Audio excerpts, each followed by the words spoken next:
Hi అండి. అందరికీ నమస్కారం అండి. ఫ్రెండ్స్ మనకి ఇప్పుడిప్పుడే మరొక బ్రేకింగ్ న్యూస్ అప్డేట్ అయితే రావడం జరిగిందండి. అది కూడా సముద్రంలో భారీ భూకంపం ప్రజలకు అలర్ట్ అంటూ ఇప్పుడే మనకొక బ్రేకింగ్ న్యూస్ అప్డేట్ అయితే వచ్చిందండి. అయితే ఇందుకు సంబంధించిన పూర్తి వివరాలు అయితే మన వీడియోలో తెలుసుకుందామండి. ఎక్కడ ఏంటి అనేది వీడియో మాత్రం ఎక్కడ స్కిప్ చేయకుండా చూడండి ఫ్రెండ్స్. అప్పుడే మనకు పూర్తి సమాచారం అయితే తెలుస్తుంది. ఇక ముఖ్యంగా వీడియో నచ్చినట్లయితే లైక్ చేయండి ఫ్రెండ్స్. లైక్ చేయడం వల్ల మనకు తెలిసిన ఇన్ఫర్మేషన్ మరికొంతమందికి అయితే రీచ్ అయ్యే అవకాశం ఉంటుంది. ఇక లేట్ చేయకుండా వివరాల్లోకి వెళ్ళిపోతాం. ఇక్కడైతే చూడండి ఫ్రెండ్స్. ఇక ఇండోనేషియాలో భారీ భూకంపం సంభవించింది. జావా సముద్ర ద్వీపంలో భారీ భూకంపనలు వచ్చాయి.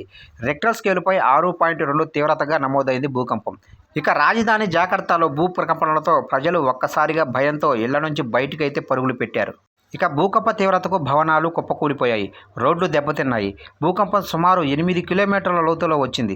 జావా ద్వీపం యొక్క ఉత్తర తీరంలో భావెన్ ద్వీపానికి సమీపంలో స్థానిక కాలమానం ప్రకారం మధ్యాహ్నం 3:52 ఈ భూకంపం సంభవించింది. ఇక ఇండోనేషియాలో తరచూ భూకంపాలు జరుగుతూ ఉంటాయి. 2021లో జనవరిలో సులవేసి ద్వీపాన్ని కుదిపివేసింది. ఈ భూకంపంతో 100 మందికి పైగా మరణించారు, వేల మంది నిరాశ్రులయ్యారు. ఇక 2018లో సులవేసిలోనే పాలులో 7.5 తీవ్రతతో సంభవించిన భూకంపంతో సునామీ కారణంగా 2200 మందికి పైగా మరణించారు.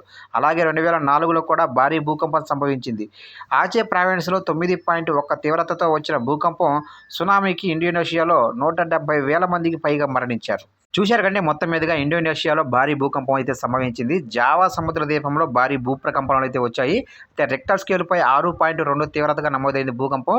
ఇక రాజధాని జాకర్తాలో భూకంపాలతో ప్రజలు ఒక్కసారిగా భయంతో ఇళ్ల నుంచి బయటకైతే పరుగులైతే పెట్టారు. అయితే భూకంప తీవ్రతకు భవనాలు కుప్పకూలిపోయి అలాగే రోడ్లు కూడా భారీగా దెబ్బతిన్నాయని చెప్తున్నారు. అయితే దీనికి సంబంధించిన ఇంకా పూర్తి వివరాలు అయితే మనకి ఇంకా తెలియాల్సి ఉంది ఫ్రెండ్స్, నష్టానికి సంబంధించి.